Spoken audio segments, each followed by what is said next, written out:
Welcome to Friends and Fiction. 4 New York Times bestselling authors, endless stories. Novelists Mary Kay Andrews, Kristin Harmel, Kristy Woodson Harvey, and Patti Callahan Henry are 4 longtime friends with more than 70 published books between them. Together, they host Friends and Fiction, with author interviews and fascinating insider talk about publishing and writing, to highlight and support independent bookstores. They discuss the books they've written, the books they're reading now, and the art of storytelling. If you love books and you're curious about the writing world, you're in the right place.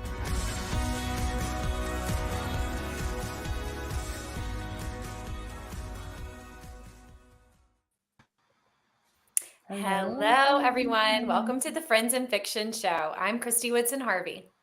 I'm Patti Callahan Henry. I'm Kristin Harmel. I knew that was going to happen. Yep. I knew it. Darn it. I'm Mary Kay Andrews.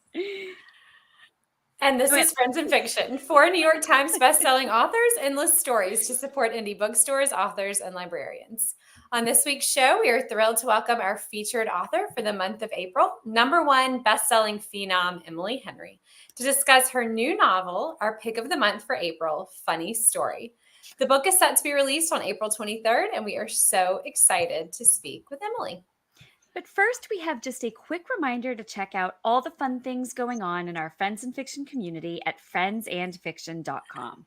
There you'll find our show schedule, details on upcoming in-person events, and links to our bookshop.org page, to the Friends and Fiction official book club with Brenda and Lisa, to our merch store, to our book subscription box, and to our weekly email newsletter sign up. In other words, if you want to know more about anything Friends and Fiction offers, and we offer a lot, be sure to check out friendsandfiction.com. And speaking of things we offer, don't forget about our 2024 Friends and Fiction book subscription box. And I know you want to know because you DM us, you write us, and you're like, where's the subscription box? Well, it is here and it is going fast. As you may know, both Mary Kay and Kristy have brand new hardcovers out this summer. If you order the signed book bundle from our friends at Oxford Exchange, you'll get hand-signed, and I have been watching them hand-sign these, you guys, boxes and boxes, first editions of both books as soon as they're released, and a really cool Friends and Fiction swag, all for $60, which is a steal. And you can even add on the new paperbacks of The Secret Book of Flora Lee and Kristin's The Paris Daughter, and those will come signed as well. Yeah, you know, it really is a great deal. And Oxford Exchange, they're just awesome. Like, we've all had great events there. The people there are great. And the boxes that they send you arrive wrapped like presents. Like it is like getting a gift in the mail. And honestly, you are getting a gift in the mail because Mary Kay's book is amazing. Kristy's book is amazing. It is something to celebrate, but Oxford Exchange makes it really, really feel that way. So remember that Mary Kay's new novel, Summers at the Saint, comes out in just 3 weeks on May 7th. And Kristy's latest, A Happier Life, will be out, June 25th. If you love to read, you are really in for a great summer with these 2 releases. And Kristy, I think you had some fun info that you wanted to share with our viewers tonight. Yes. So with just a little more than 2 months until the release of A Happier Life, I wanted to share my fun pre-order freebies with everyone.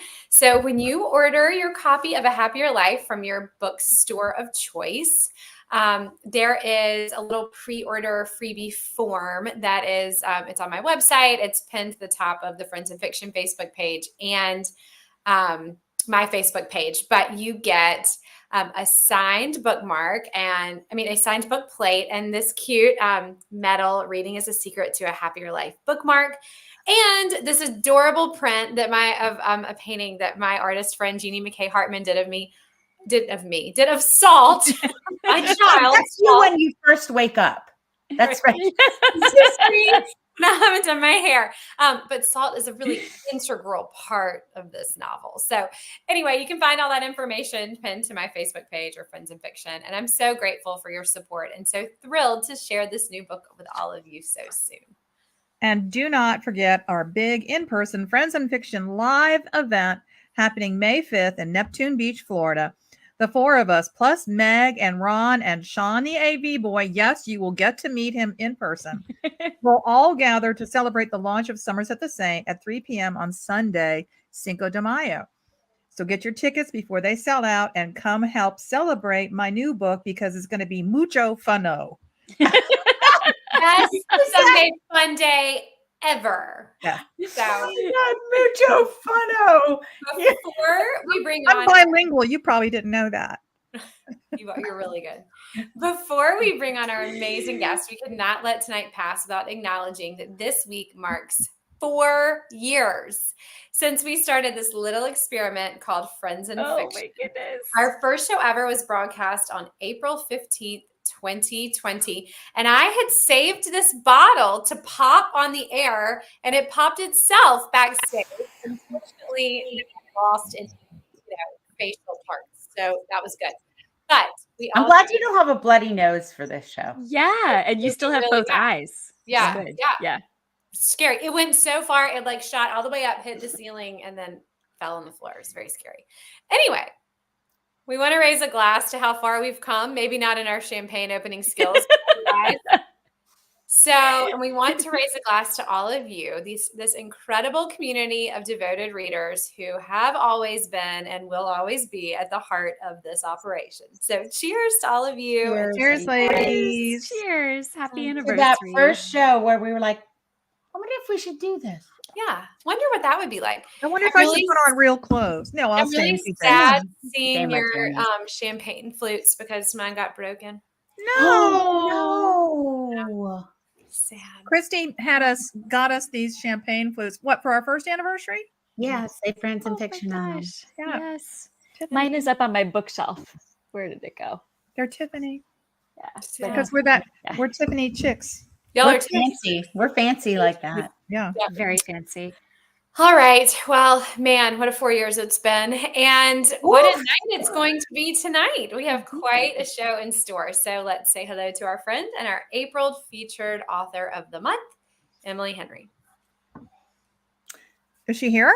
No, you're doing I have Emily is I've only had a sip of champagne. Emily is the #1 New York Times and #1 Sunday Times bestselling author of several novels, including Happy Place, Book Lovers, People We Meet on Vacation, and Beach Read.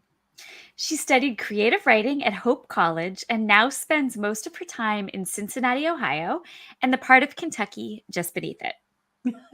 According to Bustle, when romance novelist Emily Henry releases a new book, it's nothing short of a literary event. Her new novel, Funny Story, is set to be released next week, and Publishers Weekly says it is an equally poignant and charming tale of love after loss. It really is. Sean, can you bring Emily on? Hi. So Mary Kay, Hello. yes, Emily's here. We're so excited to have you back on Friends in Fiction. Thank you for joining us and celebrating this amazing new novel. We are so thrilled that it is our pick of the month, and we can't wait for everyone out there to read it. Well, thank you so much for having me, and on your 4-year anniversary week, no less. What an honor. It's crazy. All right. Well, Emily, let's get started. I just absolutely loved this book. So Funny Story, for those of you who don't know what it's about yet, is about a fantastic librarian named Daphne, whose fiance Peter breaks up with her for his best friend. Daphne finds herself unceremoniously tossed out and having to move in with Petra. Is it Petra? Is that how you say her name? Petra is who, Peter's Yes, living with. I just want to make sure that I was saying it right. Yes. Petra. Oh, Yes, I have read the book. I do. Yeah, I was like, what? Yes. That would have been fun too. Yeah. With Petra's ex-fiance, Miles. The two basically ignore each other, and Daphne is counting down the days until she can move out of town. Until they bond over their grief, and in a drunken move, Daphne RSVPs yes to her ex's wedding, citing that her +1 will be, drumroll please, her new boyfriend, drumroll please, Miles. So their relationship is just for show, of course. Isn't it? Of course. So that's a little bit about what the book is about. So can you maybe tell us a little more, or just tell us what the book is really about. Yeah, that's so fun. That's one thing that's so great about doing events with other authors is that, it's like there's the thing that the book is, and then there's what it really is about. And to me, what it's really about is the fact that so often the things that go really wrong in our lives, or the paths that we didn't plan to be on and find ourselves on, usually end up like leading to some of the most beautiful and special people and experiences that you have in life. And I also think that a lot of times the things that go really wrong end up making the funniest stories. Like I feel like, I don't know about you all, but like with my friends, we love to talk about each other's exes and talk about like the funniest breakups we had, the worst first dates. It's sort of like, I don't know. I kind of feel like that's what makes something funny, is when something goes wrong in a surprising way. And so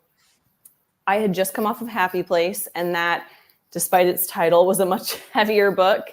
And for some reason, this book that sounds like it should be more emotional because it's two people who are reeling from having their hearts broken, I just knew that it would be funny. From the very beginning, I was like, oh, it's just like breakups are funny. They're terrible, but they're funny. New relationships are funny. Like things going wrong is funny. And this book is funny. Like I laughed Thank out you. loud, like every few pages. It's really, really funny. It's really funny.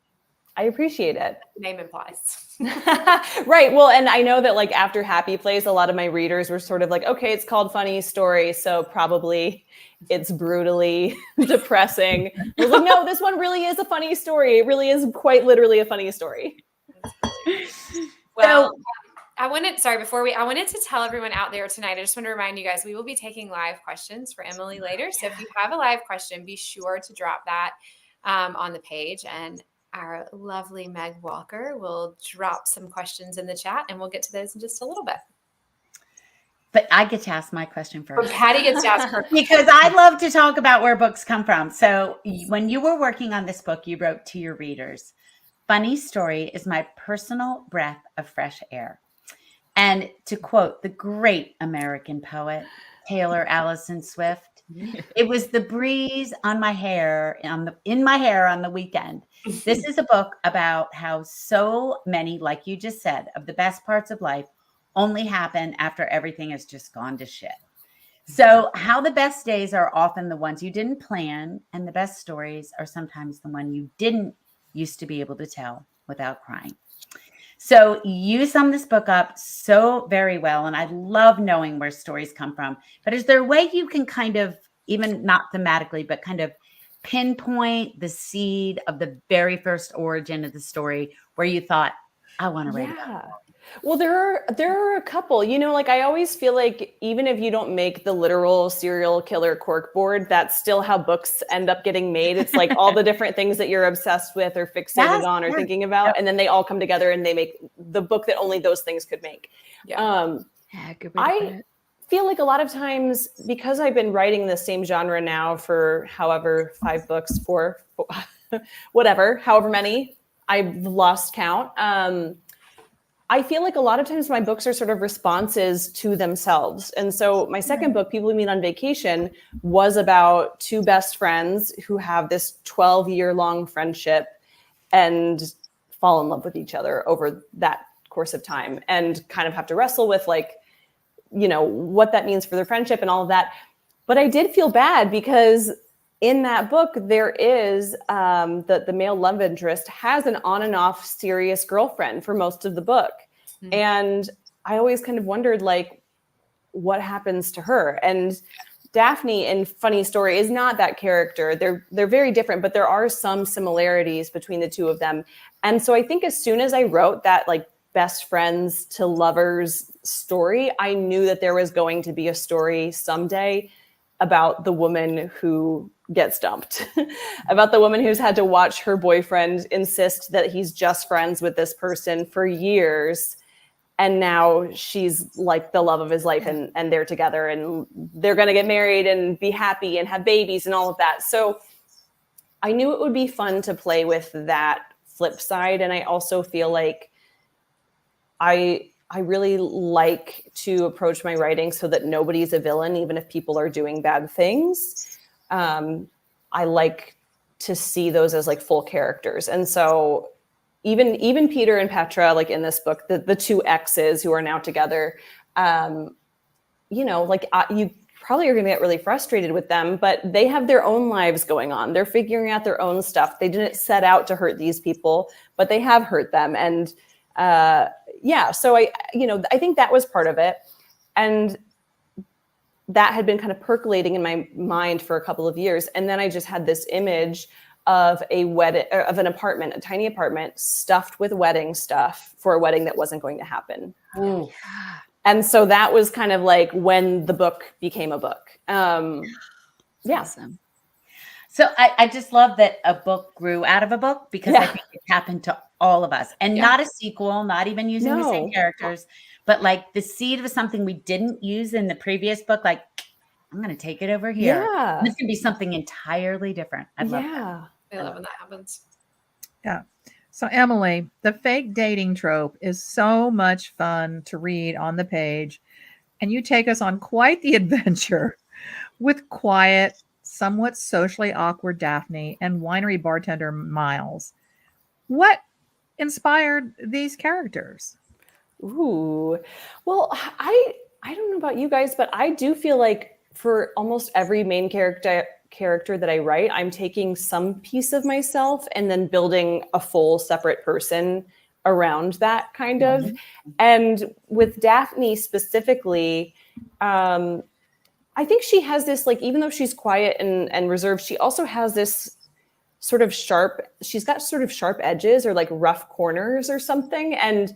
And she's got this really close relationship with her mom, but they moved around a lot growing up. And so her relationships with like her peers have not usually been that deep. She hasn't had those super, super close friendships. Her mom is sort of like her one person. And because she has this, you know, private language sort of with her mom, like the way that they joke, the way that they laugh and connect, that isn't something that necessarily translates. You know, when you feel socially awkward and you try and make a joke and nobody knows you're joking, and so you have to just kind of like let the moment go. I have a lot of that happen in my life.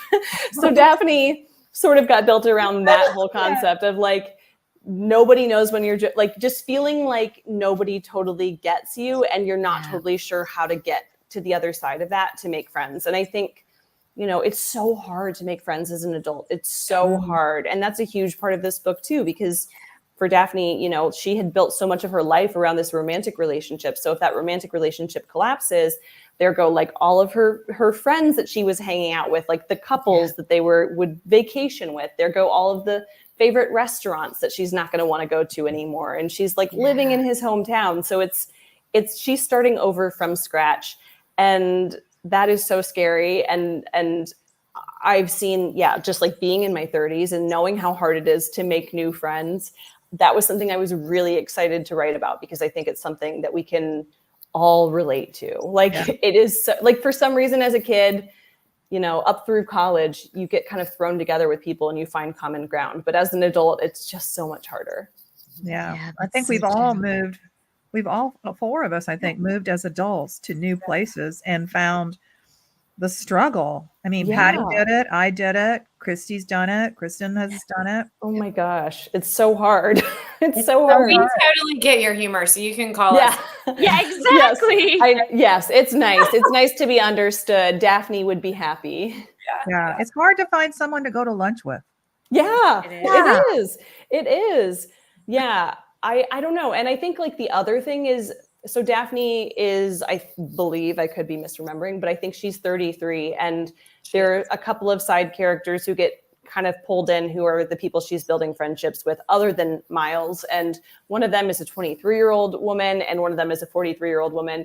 And that was a lot of fun to write too, because like, it's just something that I've really enjoyed in my own life as I get older and I feel less like, oh, I'm the kid and those are the adults. It's so great to get to know people who are like not in your exact generation and see what they can bring into your life and bring out of you that you didn't even know was there. And I just thought that was so fun to get to take these three people in slightly different eras of their lives, but all of them feel like lost and like, I'm not doing it right. I'm a mess. And to just build the camaraderie around that was really fun. I love that.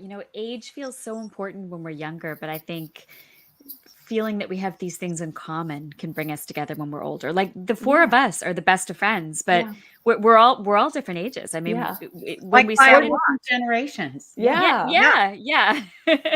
Yeah, it's great when that works out though. So, okay, Emily, it is not a secret that we here on Friends and Fiction love libraries and librarians. I mean, really, who wouldn't, right? So we were so excited when we realized that Daphne was a librarian and a children's librarian at that. So can you talk to us a little bit about what sort of research you did to make her character come to life? Yes. Okay. I was so relieved when the early librarian responses were rolling in and they were positive because, anytime you write about a career that isn't your own or a family dynamic that isn't your own, a city that isn't your own, there is that paranoia, like I'm not going to get it right. But I was lucky to have two very close friends who aren't like literal librarians, but they work in a library.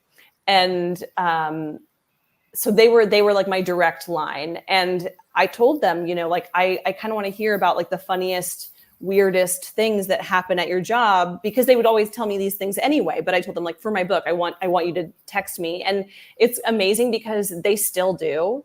Like the book is done, it's wrapped up, but they know that I want to hear these things. And there were a lot of things that couldn't make it into the book. But I think that the stories that they would tell really illustrate why libraries are so important, because the thing about a library is it's all different kinds of people from all different kinds of walks of life, and they're all welcome there. And, like even the like people who are going to rip a computer out of the wall because they got frustrated and throw it, like they're going to probably get a temporary ban, because the library's whole goal is to really be a safe space for anyone who needs it. And I mean, quite frankly, they need a lot more funding, and it'd be good if they had some more, I don't know, they need more help than they get. But the fact that there are people out there who for very little money are willing to work in these kind of intense situations a lot of times. Like the stories are not all funny. I only use the funny ones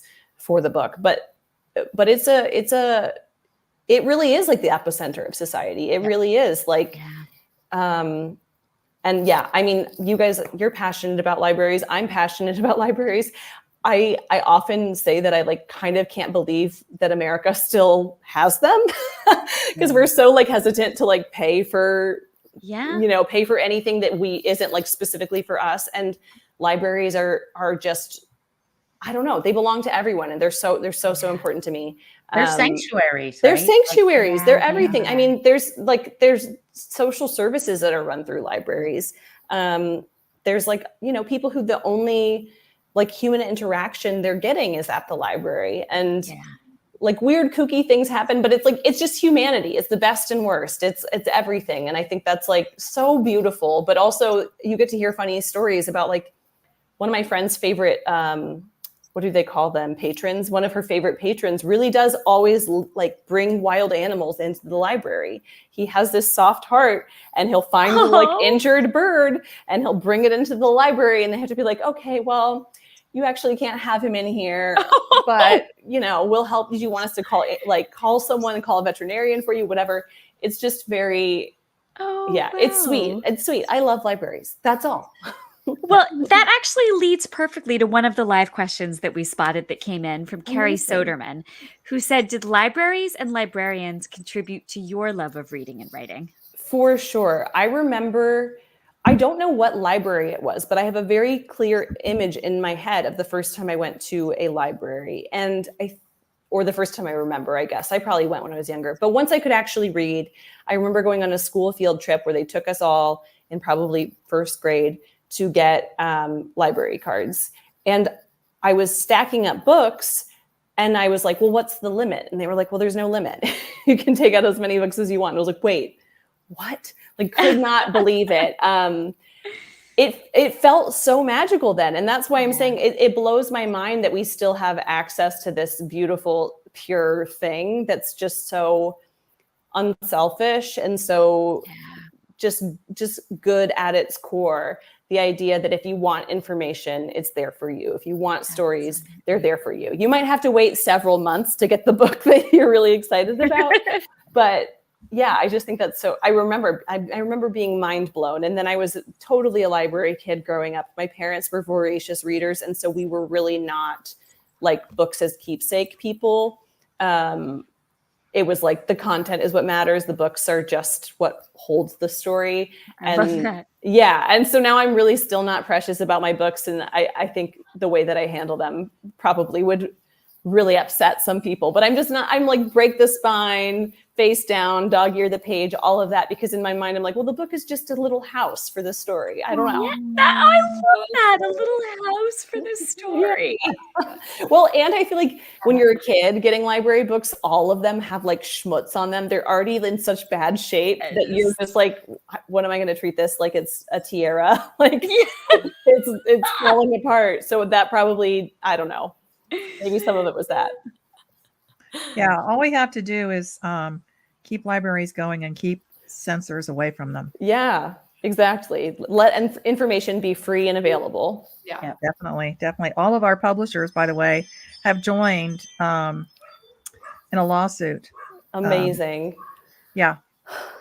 For against, is it Utah or which state is it that's being so heavy-handed with censorship? Probably Utah. I mean, there's several, but I'm sure Utah is at the top of the list. Yeah. Okay, on to something more fun. Yeah. Funner. Some of the most charming and disarming scenes in this book come when Miles is trying to soothe himself from this breakup. He watches Bridget Jones' Diary. He listens to the soundtrack from A Star Is Born. I love it. It's so spot on, and we have to know, Emily, what are your favorite had a bad day media vices? Ooh, oh my gosh. Okay. Honestly, I think it's reality TV, which is like the viciest of vices. Yeah, that's a good one. I feel like I've only recently begun to understand my love for reality TV. Before, it's always been like, I don't know, it's toxic, but I love it. But there's something so amazing about watching people who have no qualms just screaming at each other. Because you're like, I would never in my like wildest dreams would I be able to do that. And to just watch people whose like livelihood kind of depends on them being willing to confront each other over every single thing in their lives. Yeah. It's like, I don't know. So there's something to me that's like medicinal about it. I love it. Okay, now, as a follow-up, which of your own reads would you recommend readers pour themselves into to mend a broken heart? Ooh, okay. So it really depends. If you like that cathartic, cry really hard, feel all of the feelings, and probably Happy Place would be the one that's like, although it might make you get back together with someone that you don't want to. So it really depends. If you know that you should not get back together with your ex, do not read Happy Place. If you're having a different kind of broken heart, that would be a good one. I think Funny Story is actually the perfect read for if you just want something that's going to lift you out of the pit of despair a little bit and hopefully give you some hope and mend a broken heart. Oh, I love that. Well, I just have to say, our friend Barbara Wojcik says that the wait list for Funny Story at her library is already at 675 people. That's a comment she just posted. 675, Emily. I hope they're going to buy a lot of copies. It's going to take a while. Yeah, they might need to get a few more. I mean, gosh. That's like unheard of. That is incredible. Okay. So going to the live questions, we have one from Dallas Strawn, also a friend of ours, who says, what is Emily's favorite romance trope to write? And is it different from her personal favorite to read? Ooh, that's so good. Okay. That actually, it might be different. I love like a marriage of convenience. I think that's really hard to pull off in a contemporary setting, but in historical, it's just like chef's kiss every time. My favorite to write is Enemies to Lovers because I think it's the easiest because it's so much easier to create tension when these two people are bickering and dislike things about each other on like a superficial level. Funny story, the reason that this book was so hard to write is because both the characters are like pretty nice, and Miles especially is so nice. Yeah. And I was really excited to write this kind of lovable Labrador Retriever character, but it's really hard to create a plot and a conflict when people are just nice and like each other. So like that friends to lovers, I think, is way harder to write than like an enemies or rivals to lovers. You did a really good job of like drawing it out at the beginning, though, I think. Thank you. I mean, there was a lot of... You don't really know how nice Miles is. Yeah, you don't. That's true. Yeah. I mean, there were also like 7 drafts of this book. So really? Yeah. So well, that makes all of us feel so much better. Yeah. I took every second. This was like the bumping of deadlines upon deadlines. It was like last second straight to the printer situation. Yeah, I know that world. Yeah, yes. I'm sure. I'm sure. Yeah, I actually told my editor last time. So when I was writing Funny Story, the whole time I was telling myself, "You've got this. It always works out in the end. Don't worry about it, because you always spend the entire time worrying, and then it all works itself out in the end." So that was my approach. And then we get to like when I would normally be done with the book, and it's not done. Like it's not done. And it was like working out. It did not all work out. And so I had 1 month that was just sheer panic 24/7. And afterward, my editor and I were like, okay, next time I'm just going to panic lightly the whole time. It's much more sustainable to just be a little bit panicked the whole time. It doesn't make any difference. Yeah. It does not make any difference. It doesn't make any difference. No. Either way, the book got done. We could tell you that, but no matter what you do, you're gonna panic. Yeah, it's just about when you do it, I guess. Yeah, fair. One comes in the beginning, the middle, and all three, or not. Yeah, but it's gonna be there. It's gonna show up. Usually at release too, but always at the end. Well, I have written myself into a corner, except for our Kristin, who is an outliner. And then, but I still screw it up. No, my gosh, no. I'm on the draft I'm on right now. The second draft of this book that should already be in. I've had to like rip apart from scratch despite the outline because it just didn't come together. Same thing. I'm like, the outline always gets me through. I will get there. And then, not so much this time. Do you all feel bad whenever you have like a debut author on, or just talk to a debut author and they're like, so at what point does it get easier? And you're just like, never. No. Like, and I woke up with the stress dream sweats 3 months before pub, and it's like, not that I've been doing it so long, but like this is my 11th book. I should not be waking up with the stress dreams, but like it's never gonna end.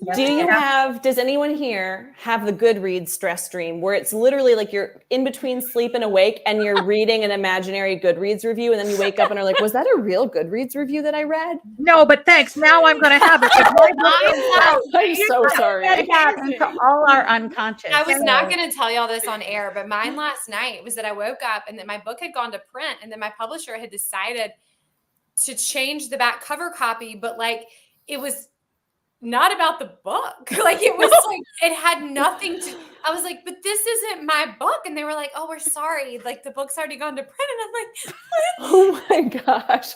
And the worst thing is it almost feels like that could happen. Yeah. Right? That's why we dream about it. Yeah, right. We're like, if I just stress myself out now, I'll be prepared if and when that happens. When it happens. Yeah. Exactly. Sorry, that's not for the actual stress. Yeah. That's not how the world works. Well, didn't we know someone, we won't name names, who they printed her name wrong on the cover? Yeah, someone who was on our show recently, and they had to move her pub date because her name was spelled incorrectly on her cover. Okay, so that's where your dream came from. Yeah, that probably is where it came from. Yeah, probably is. I didn't think of that. Thank you. Okay. So we alchemize all these crazy scenarios, and then I had a dream the other night where they threw my computer out of the plane. So the plane was too heavy, so they dropped my computer out of the belly of it. So. That sounds like you're like itching for a year off, Patti. Oh God. Are there any therapists in the audience? Exactly, that's right. Rich Yes. soil here. Yeah. Psychoanalysis going on. Before we go somewhere we shouldn't, I'm going to ask a live question. So Angela Hunker wants to know if you are going to be going on tour. Ooh, I am not going on tour for this one. I'm doing like a couple of virtual events, which I need to send out to my newsletter. If you follow my newsletter, it's called my grocery list. Grocery list. Yes. You can go sign up on my Instagram or on my website, which I think is emilyhenrybooks.com. I want to say, but yeah, so I'm doing a couple of virtual events. I started putting books out during the pandemic. And so I wasn't touring, and now, I could be touring, but so not this time, but I'm working long game on figuring out some really fun stuff to do, hopefully. That's awesome. Yeah. And you have that super cool bookstore drop thing happening. Oh, that's yeah. So right. we have a bunch of release parties that are more like for the readers. I won't be at them, but because there were like 217 or something, but it's all throughout a week. So it's really, some are just like stop by any time of day, and some of them are like midnight releases. And we sent out some like very funny and ridiculous things to these stores. So they have some like giveaway stuff and fun like little merchy kinds of things. And also like this game, which I can't promise, if anyone watching goes to one of these, I can't promise that they'll use this game, but they do have a game that like my team and I put together that is ridiculous. So I'm hoping some of them use it. That is Yeah. awesome. You guys. We should have maybe next week. There you go. You're like, sorry to our guest. Yeah, we're sorry to next week's guest. We're actually playing. Yeah, it's like, did any of you ever see that game? This is not a spoiler because it's our own version, but the game, I think it was in the 80s or 90s, called Heartthrob. Oh, yeah. It's basically like a play off of Heartthrob. Okay. Well, it's Sally Hepworth next week, so she'd probably really just be down to play Emily's game. Yeah, she's so fun. Yeah.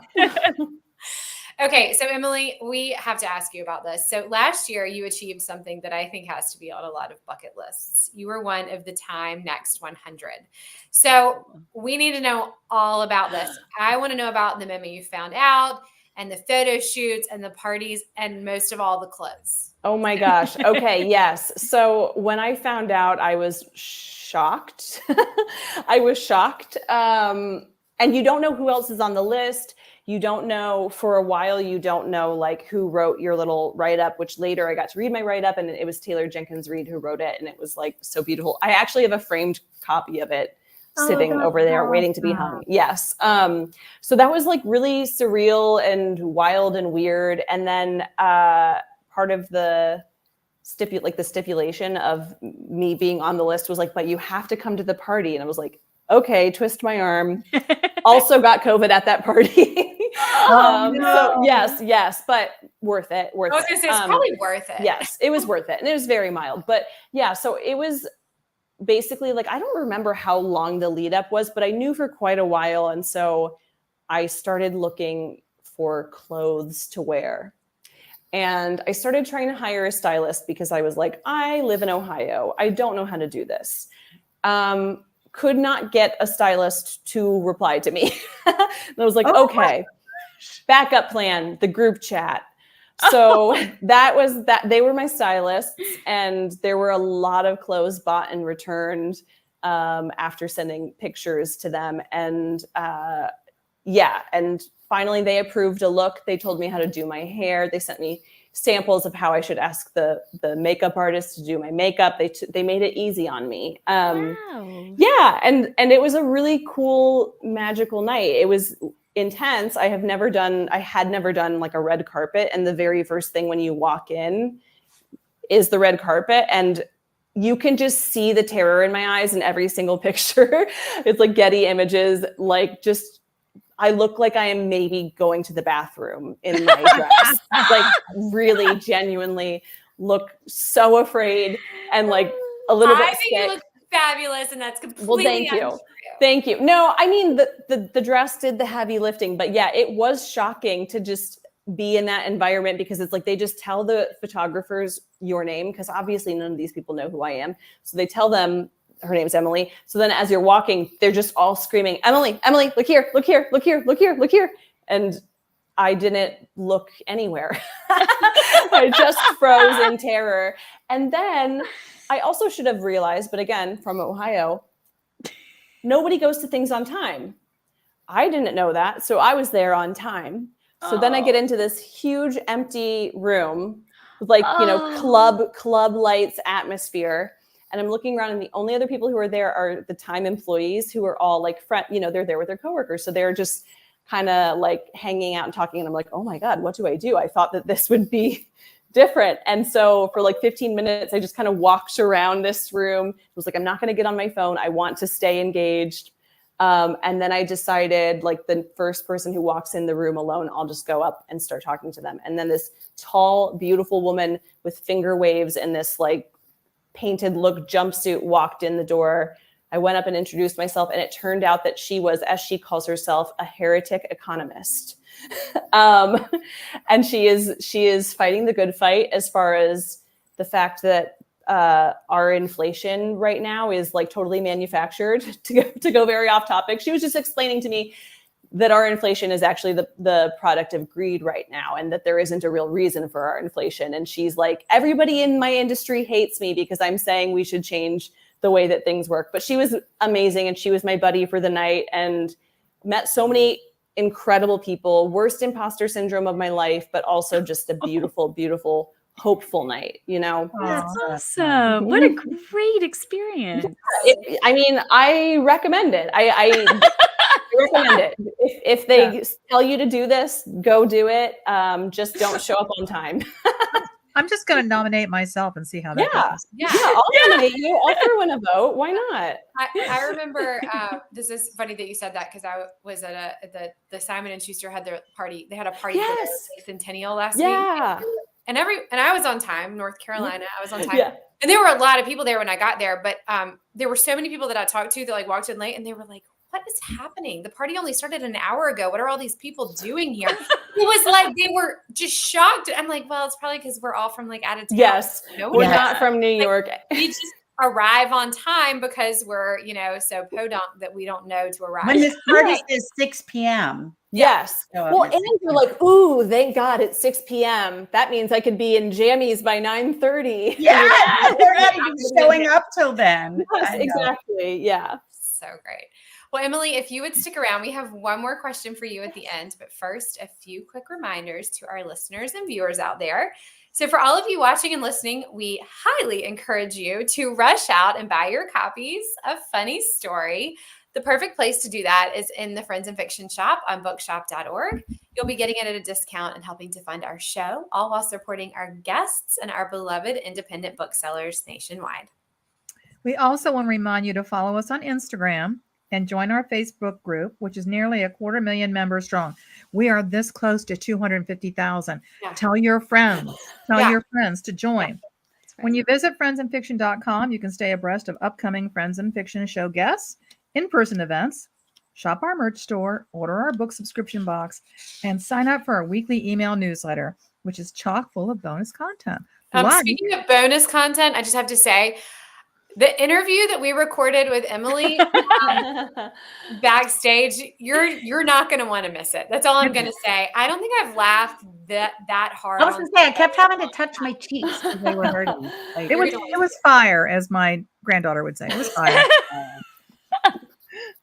And speaking of our newsletter, this week we sent a bonus issue out to all the 14,000 of you on our Substack subscribers for free, in which each one of us talks about our debut novels, how we got our start, what support we've received along the way, how we've paid that forward in our careers, plus some advice for first-time novelists. We also include a roundup of new and noteworthy debut novels that all of us here at Friends and Fiction, Meg and Ron included, wanted to call to your attention. The cherry on top of all of this fun in the newsletter is that we are able to offer an incredible giveaway of all 18 debut novels. Meg will share the link so you can enter to win, or pop over to our Substack for all of the details. And we really hope you'll subscribe while you're there, because you are not going to want to miss Emily's backstage interview or her hilarious Q&A. So you don't get to see those unless you subscribe. That is true. And while you are subscribing to things that will make your life infinitely better, if you subscribe to our YouTube channel, you can catch all of our back episodes and never miss a thing. We are well over 200 back episodes now. If there's an author you love, we have probably talked to them. You can find that interview there. And when you subscribe to our podcast, you can take our show with you wherever you go. And I remember, Emily, when we interviewed you last time, because you've been on the show before, is we talked about why you started writing romantic comedies. And so it makes me think about the debut newsletter we just did, because you had such a beautiful story how you wrote that first one solely for yourself. It was all for you. And so we believe that every book changes us a little bit. And I know we talked about that with your last book. Do you think Funny Story changed you at all? Did you learn anything? How did it shift anything in you? I love hearing about this. Yeah, I love that question. I think you're so right. I feel like as much as we write for our readers, there is something like almost alchemical that happens for us just by making the thing. So even if it never goes any further, it's done something.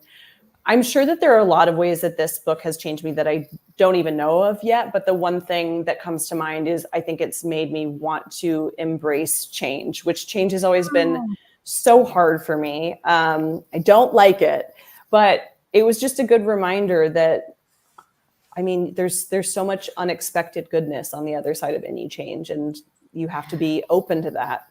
I love that. I love that. Yeah. It's so hard to do, though. Change is hard. It's so hard. Like you said, then make new friends, but it's how we grow. Yeah, exactly.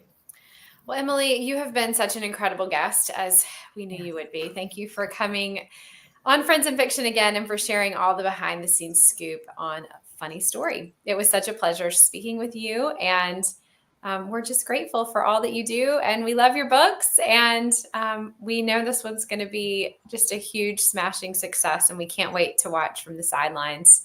I'll cheer you on. Well, thank you so much. This was an honor. It was as fun as last time, which is really something.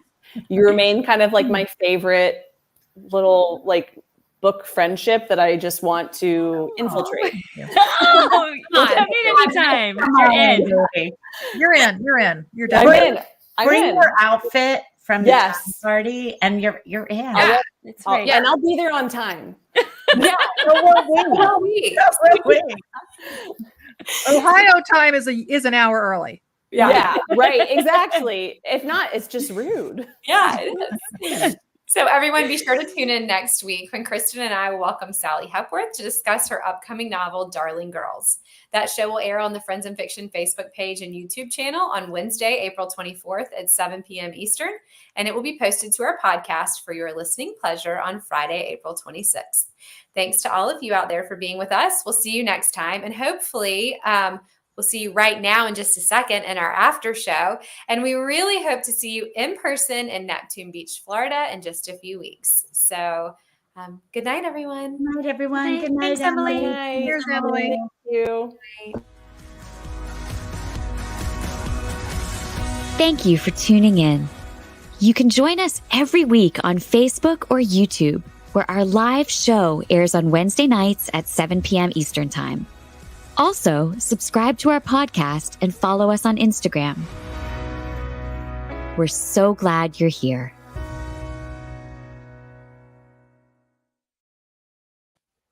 She is so much fun. Isn't she? totally. Oh my God. It's so real, so genuine, and just a kind person.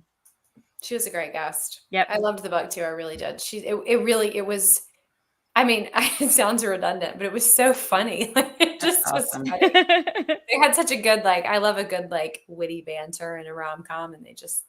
She's so good at that, isn't she? Yeah, Just she really excels at the witty But banter. she's not wrong that her last book was sadder. Like it had a different kind of like vibe to it, although Yep. it was still fun too, and a Yep. great group of friends and all that. But So anyway, wait, I want to say real quick, it hit me when we were toasting to 4 years. Mhm. That's how long you go to college.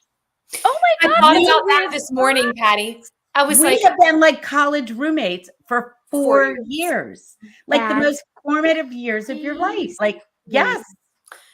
okay. And along those lines, because when I was thinking about that this morning, this was the other thing I was thinking. I remember being in college and thinking, you know how you just live in college? Like you just Right. live. And I remember thinking, I've made more memories in these 4 years, and I've done more things in these 4 years than the rest of my whole life combined.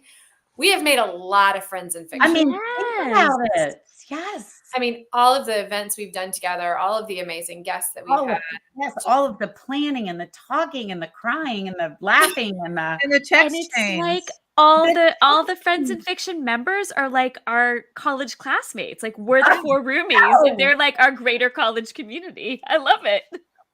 Yeah, the text chain when she was talking about she couldn't find a stylist, so she had a text chain going with her girlfriends. I mean, I was texting y'all yesterday about what shoes I should buy to go on book tour. Yeah. we're The here perfect for it. segue, because what I really want to ask you about is like 3 weeks until Summers at the Saint comes out. 3 weeks? Yeah, 3 weeks. Well, 2.5 before the launch party. Oh my gosh. Yeah. Goodness, yeah. I have my copy right here. Excuse me. My hardcover has arrived. Oh, Mine I has haven't not. gotten one. I haven't gotten one yet, Mary Kay. Well, Why is she so special? I don't know. because we have to do a special reel for the subscription The box. box. You all will get yours. Goodbye. Promises. Yes, you all will get yours. And hopefully the shoes I bought will work. And the clothes Well, I ordered they all online would work. will arrive. They were They're going to awesome. be great. Yeah. You're going to be it was amazing. cute. But the book has gotten a lot of accolades recently. Yes. So we're going to let you humble brag a little bit and tell us about it. Well, it's an indie next pick Yes. for May. And that means indie bookstores across the country got to pick. I don't even know how many books are indie next picks, but they got to pick which books they wanted to highlight for the month. And Summers at the Saint was, we were really lucky that it got named to an indie next pick. And then we just found out last week that it is a library reads pick. Yeah. Which is so great because we love libraries so much. And someone is in the Library Reads Hall of Fame. I know. Yes, that was I think my third time in library reads. So, And of course, it was Ron who told us all. Boom. Right. Yeah. And so now my jersey's been retired. And the What ticker number is your jersey? my number. How do you not know that my number is 27? I do. Oh. Always and forever. Because my wedding anniversary is 27. Oh. Okay. So yeah, my jersey's been retired. I get a green jacket and a ticker tape parade on my block. Awesome. We'll be there for it. Anyway, Anyway, it is a huge thing. Go ahead. For library. It's a huge thing. I'm so grateful to librarians who supported me since the beginning. And so it was a real thrill.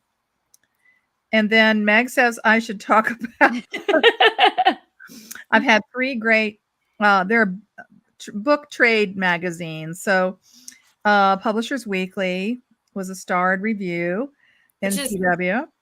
Really hard to That's achieve. really hard to get. Yeah, it's That's amazing. So exciting. Yeah. And Book List, very nice review in Book List, and also Library Journal. So very grateful for the advance. Nice stuff. I just made a really weird face, but it was not at your review. It was because there was like a cat outside my door that like made a really loud screeching. At least it wasn't a I was bug. giving you side eye about your review. At least it wasn't a bug stinging you on the boob in the shower. No, it wasn't. None of us had that experience today. Just you. Except you. Yeah, and I think it's auspicious for book release. I think it's like a You know how you've been reading too many thrillers?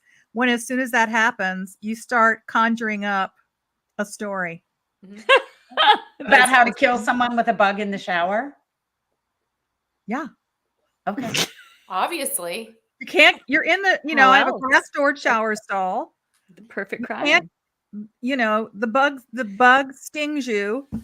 You go into anaphylactic shock. You fall on the floor. And then the murderer comes in and removes the bug. You probably hit your head on the tile. You So would. you could just say Yeah. you fell because it was Yeah. slippery. You That's would. true. It's true. For all of you thriller writers out there, Mary Kay has just given you. I don't know. I think you need to write that. You've always got a little murdery something going That's on. right. Yeah, you I got have some murdery interviewed business 3 in a going row. on. Lisa Unger, Sarah Paretsky, and then I'm interviewing Ruth Ware. Friday. Oh. So my mind is even more twisted than normal. You just gotta pick up another Karen Slaughter and Oh yeah. you'll be made. Well, we're really excited. I know we've all been traveling like a ton lately and we've been all over the Except place. me. I was going to talk a little bit about, but you're getting ready too. So you need to like savor your moments at home. But I feel like we're kind of running out of time. So I think if it's okay with you guys, I'm just going to remind everyone, y'all got to come see us in Neptune Beach. And you definitely need to go see MKA on tour. It's going to be a great tour. For sure. Is your tour up on your website, Mary Kay? My tour is we added three additional dates, and I think we've got those posted. Plus, I mean, the real reason to come is to meet Sean and marry him. I know. That's Obviously. right. Yes. Obviously. Because none of us Obviously. can. So it's up to one of you. Yes. It's up to our community. there. It's like being in college where you set your friend up. Yes. Sean says I do. Well done. So That's what I do. Thank you. Thank you. Do you see what he's doing on the Yeah, I do. Oh, Meg Meg said to end by reminding people about the 25% yeah. off on Yeah, pre-order. if you are a member of Barnes & Noble's Premium Club and you pre-order my book or Kristy's, pre-order them, you get 25% off. And Kristin's paperback, I'm sorry, Thank you. you get 25% off the sticker price. And if you're a premium member, you get an extra 10%.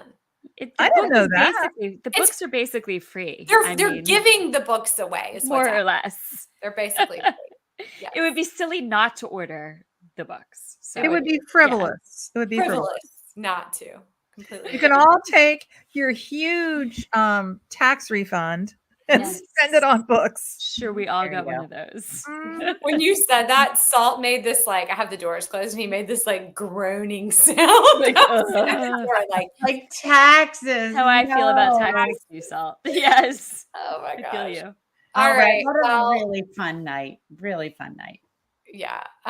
What a great show tonight. I just want to remind everybody one more time, not to like hard sell our Substack, but it's really good and we work really hard on it. We So- do. We Really do. hard. And we've got a lot of great content coming up. I mean, Yeah, we write a planned lot several of months original ahead. Yep. content for it. Yep. And truly, if you subscribe for nothing else, the Emily Henry interview is like completely worth it. I mean, Yep. I'm not going to give away any Yep. spoilers, but God, it was funny. Yeah. And we have a good mix of free content and paid content. So Yeah.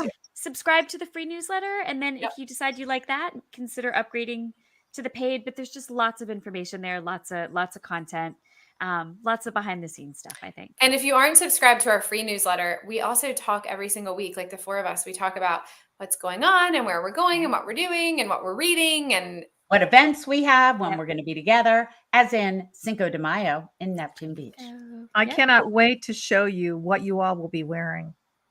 Oh my no. gosh. I don't remember agreeing to something. Oh, about- it's in the fine print in your contract. Patty, you'll have had enough tequila that you will not. I know, right?